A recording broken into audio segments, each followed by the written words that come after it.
Natera tukwaniriza ku mukutu gwaffe omuganzi ogumanyikiddwa nga Uganda Mukamoli amanya n'eddoboozi Mpitantambie Jimzone number 1 Rich Boy Maxudi Junior. Tukwaniriza tubeere nga tukutuusaako biki ebitambula. Obadde okimanyi nti President Museveni nabwe kityo alese aba people power ku ttaka yapapazizza n'aba nti yeefuga ekintu kyonna ku lw'ebintu byazenga asaasanya mu zino quarantine times. Now, tukimanyi nti ebyobufuzi abantu abasingamu especially mu nsi yonna ababizanya very smart ate nga bw'oba nti olina enkizo ku balala nga gwali mu power oba n'enkizo kuba nti odduka ku bantu speed oba abantu abalala batwala speed. So n'olwekyo mu period whereby everyone is not allowed to be giving out some things, for example ebintu ebyokukozesa mu nyumba sanitizers nga olichali waffe byagamba sterilizer mukulu Khalifa Naga n'ebintu ebisigadde ebyo mu nju. So President Museveni yakozesa process eno kuba nti atandika okuba nti reachinga mu bantu n'okuba nti afuna kye bayita media attention abasinga gye batandise okugamba nti Museveni yekoleddeyo show gye bayita late show.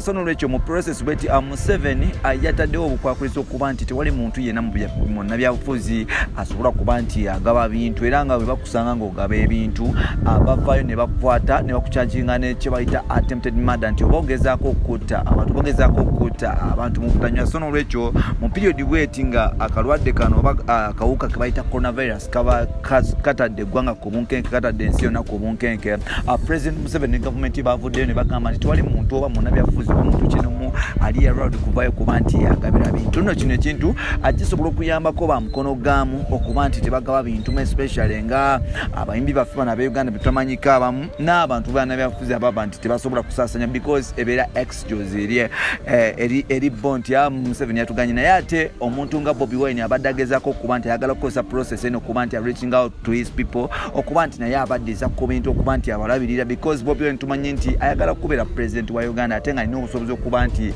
asobola okuba nti agabira ku bintu bannakampala ku bintu ebyenjawulo. Ku bintu byenjogerako kwe kuli emmere sukaali kwe kuli omunnyo n'ebisigaddewo okitegeera kusane sente ngalo kuba Bobi Wine otugera yomu ku basajja aba politician abalina ku sente Uganda ntyo osobola muteeka mu kiti yadde nga tanatuuka naye ate osobola kumuteeka mu position sawa zino gyali osobola kumuteeka mu basajja bamu nga Dr. Kizza Besigye abamachana bakutuuka ku mu levels ezimu financial ngeza Kizza Besigye naye ate agezaako kumanya nti amugoba because politically atumanyi nti Bobi Wine yomu ku basajja abamanyi mu Uganda. So n'olwekyo abadde ayagala kugezaako okuba nti agaba ebintu. So government yakitegedde kino nti Bobi Wine ayinza okukozesa omukisa guno okuba nti areachinga mu bantu n'okuba nti agula abantu indirectly oba n'okuba nti abantu batandika okumuwa attention. So Museveni kyakoze ya blocking up n'agamba tewali munnabyabufuzi yenna akkirizibwa kuba nti agabira muntu yenna mmere. Kikyo kitegeeza eri Bobi Wine nti Bobi Wine bamusazeeko amagulu newankubadde nga ayagala atya okuba nti agezaako okuba nti ayamba abantu nti mu process bwetyo talina kuyamba wano. Museveni wakifuniramu nti Museveni saawa zino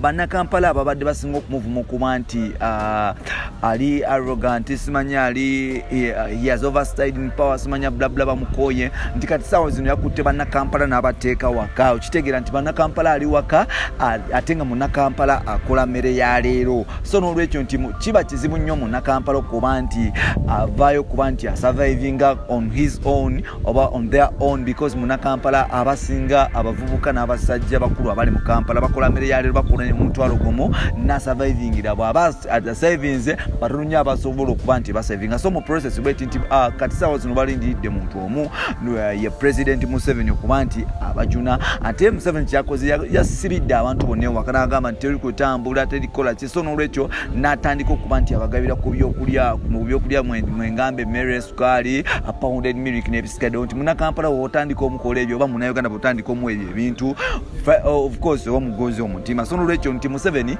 saawa zino y'omu ku ba sweet darlings b'Abannayuganda. Kino wakye kireka people power n'abasigaddewo simanyi bwe kigenda baleka because ensonga zino mpanvu nnyo naye ate President Museveni webale nnyo okuyiiya akantu kano munnange wakutte abasajja bo mu kalantini eno era kati ssaawa zino President Museveni yatuvuga nti ssaawa zino Museveni alina orders yakkiriza omuntu otambula oba tamukkiriza kutambula.